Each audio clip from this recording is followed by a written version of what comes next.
अस्सलाम वालेकुम जी। भाई अगर कोई ये समझता है कि इंडिया की टीम सेफ हो गई है तो आई थिंक मेरे ख्याल में बिल्कुल गलत है। अभी भी 116 रन्स बाकी हैं, लेकिन ये 116 रन्स क्यों बाकी हैं, ये क्यों रन्स इतने कम हो गए? सिर्फ एक प्लेयर की वजह से, जिसका नाम है नीतीश रेड्डी। पिछले मैचेस में भी 42, फिर 42, फिर 41, फिर 38।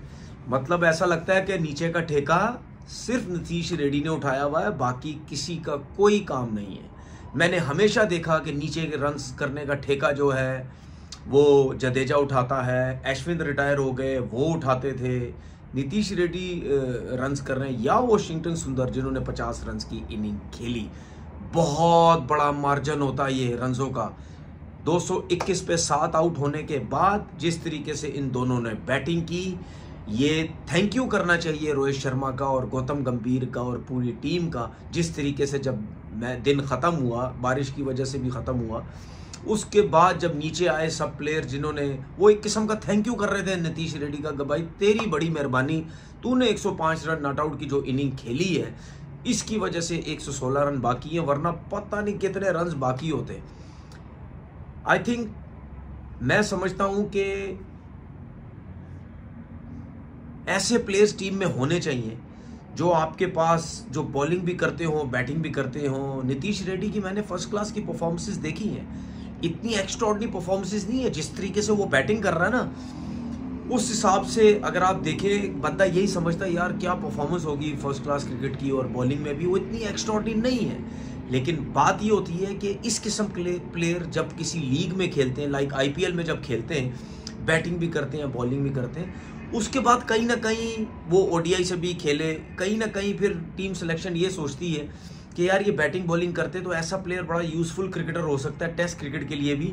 लाजमी नहीं है कि सिर्फ उसकी बैटिंग बॉलिंग देखी होगी, उसकी अप्रोच भी देखी होगी, उसकी सोच भी देखी होगी कि यार बहुत पॉजिटिव लगता है हमें जब भी इसको खिलाओ, परफॉर्म करने की कोशिश करता है, बॉलिंग करता है, बैटिंग कर लेता है। तो ऐसे प्लेयर की ज़रूरत है, और टेस्ट क्रिकेट में भी ऑलराउंडर्स की ज़रूरत है। और जितना पोटेंशियल उसके अंदर मुझे नज़र आता है, कॉन्फिडेंस नज़र आता है, वो बहुत अच्छा क्रिकेटर बन सकता है, बहुत टॉप ऑलराउंडर्स बन सकता है। अब वो उसके अपने ऊपर है कि वो कैसे लेके चलता है अपने आप को, गेम अवेयरनेस, किस तरह खेलना, कितना कॉन्फिडेंस।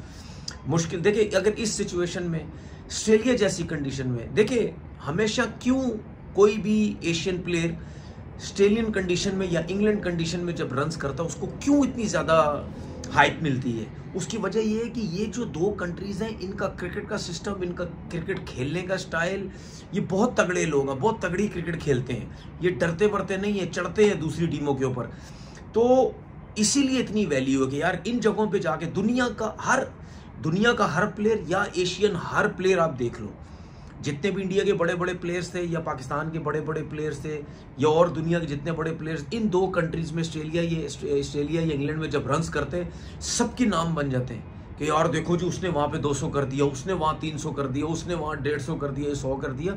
ये इन कंट्रीज़ की कंडीशन भी एशियन प्लेयर्स के लिए मुश्किल होती है, और वो तगड़ी क्रिकेट खेलते हैं, वो भागते नहीं है, डरते नहीं है, दूसरी टीमों के ऊपर चढ़ के खेलते हैं। इसीलिए इतनी ज़्यादा हाइप मिलती है कि यार देखो अब नीतीश रेड्डी ने जो 100 किया, आप देखो कैसे एकदम से उनके जो फादर हैं वो भी बड़े, मतलब खुशी के आंसू थे कि यार मतलब मेरे बेटे ने देखो कैसा 100 किया। और एमसीजी में, जहाँ पे आपको पता है ग्राउंड भी बहुत ज़्यादा बड़ा है, लोग भी ऐसे होते हैं जैसे पता नहीं पूरा ऑस्ट्रेलिया ही आ गया। तो मैं समझता हूँ कि बड़ी ज़बरदस्त उनकी परफॉर्मेंस थी। उनकी वजह से थोड़ा सा एक इंडियन फैंस को, इंडियन टीम को थोड़ी सी एक सुकून मिला कि चलो यार जो लीड है वो थोड़ी सी, जो इतने रन चढ़े हुए हमारे, वो थोड़े से कम हुए। उसके बाद मैं बात करता हूँ ऋषभ पंत की। मतलब बेतुकी शॉटें खेलता है यार ये बंदा, बेतुकी शॉटें खेलता है, फजूल की ये शॉटें खेलता है। यार ठीक है, आपका फेवरेट शॉट है, आप उल्टे सीधे शॉट मारते हो, ऑफ स्टंप पे आके ऑन साइड पे मार देते हैं, फाइन लेग पे चौका या छक्का करवा देते हैं। लेकिन ये ज़रूरत क्या है? क्या ज़रूरत है? जब अच्छी खासी बैटिंग कर रहे हो तो क्या ज़रूरत है? आपने देख लिया, आई थिंक मैं गलत नहीं तो सुनील गावस्कर ने भी यही बोला कि ऐसे बंदे को ड्रेसिंग रूम में नहीं जाना चाहिए, ऐसे बंदे को किसी और के ड्रेसिंग रूम में जाना चाहिए। बिल्कुल, ऐसे बंदे को ड्रेसिंग रूम की तरफ आना ही नहीं चाहिए। फारिग करो ऐसे बंदे को, भाई अच्छे प्लेयर हो, सब कुछ हो, ये चीज़ें उस टाइम चलती हैं। इतनी क्रिकेट खेले हुए हो यार, दिमाग इस्तेमाल करो, टीम को जरूरत है तुम्हारी, और तुम ऐसे प्लेयर हो कि तुम जैसा प्लेयर अगर जितनी देर तक पिच पे स्टे करता रहेगा दूसरी टीम की टांगे कांपती रहेंगी। लाइक ट्रेविस हेड और ऋषभ पंत में कोई फर्क मुझे नजर नहीं आता, दोनों एक ही जैसे लगते हैं। ये दोनों जब तक पिच पे खड़े रहेंगे रन रुकेंगे ही नहीं। 6-6, 7-7, 5-5 से कम तो इकोनॉमी जाएगा ही नहीं टेस्ट क्रिकेट में, अगर ये दोनों जो प्लेयर खड़े रहेंगे। तो भाई ये शॉटें उस टाइम मारी जाती हैं जब आपसे सीधे रन ना हो रहे हो, टीम को जरूरत है, टीम नीचे लगी हुई है, और आप अजीब उल्टे सीधे शॉटें मार के आउट होते। इसी वजह से तो भाई फिर बातें होती हैं ऐसे प्लेयरों के ऊपर कि यार मुश्किल टाइम पे ये उल्टी सीधी शॉटें मार के आए थे, ऐसे बंदे को टीम से फारिग करो। मुझे पता आप टीम से फारिग नहीं होंगे, आपकी परफॉर्मेंसेज हैं, लेकिन फिर भी बाहर ड्रेसिंग रूम में जाके ये यूं हाथ बंद करके, आंखें बंद करके, यूं करके अबे यार क्या शॉट खेल दिया। तो भाई दिमाग इस्तेमाल करो ना ग्राउंड में। अभी आप अगर स्टे कर रहे होते, आपके साथ नीतीश रेड्डी होता, वो 105 पे खेल रहा है, आप भी अगर खेल रहे होते, सोचो रन्स किधर जा रहे होते। आउट हुए उसके बाद लाइन लग गई, फटाफट सारी टीम जो है वो मतलब आउट होने लगे। फिर ये तो अच्छा करो वशिंगटन सुंदर ने 50 कर दिए, नहीं तो टीम तो बहुत जल्दी फारिग हो जाती है आपकी, ऑस्ट्रेलिया की बैटिंग आ चुकी होती। तो इस किस्म की फजूल शॉटें मारने का कोई फायदा नहीं है, ठीक है ना। अब जो मैच की सिचुएशन है अभी भी बहुत अपर हैंड है ऑस्ट्रेलिया का, 116 की लीड, 9 आउट हो चुके हैं। कल आते हैं 2-3 घंटे 2-4 ओवर के अंदर आउट हो सकते हैं। अब नीतीश रेड्डी तो आपको पता कैसे खेलेगा, खुला डुल्ला खेलेगा, सब कुछ करेगा, वो दूसरी बैट्समैन को बहुत कम मौका देगा सिराज को खेलने के लिए। उसकी पूरी कोशिश है जितना ज़्यादा खेले, जितने ज़्यादा रन बना सके।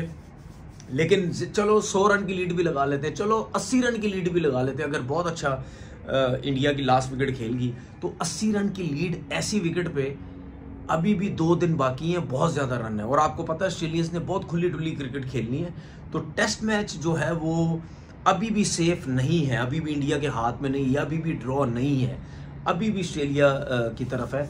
अब ये है कि कल जब इंडिया की बॉलिंग आती है तो उसको खुली डुली मार नहीं खानी चाहिए। अगर खुली डुली मार खाई, दोनों तरफ से रन्स हुए, दोनों तरफ मार खाई, तो फिर रन्स उनके बहुत हो जाएंगे और टेस्ट मैच बचाना बहुत मुश्किल हो जाएगा।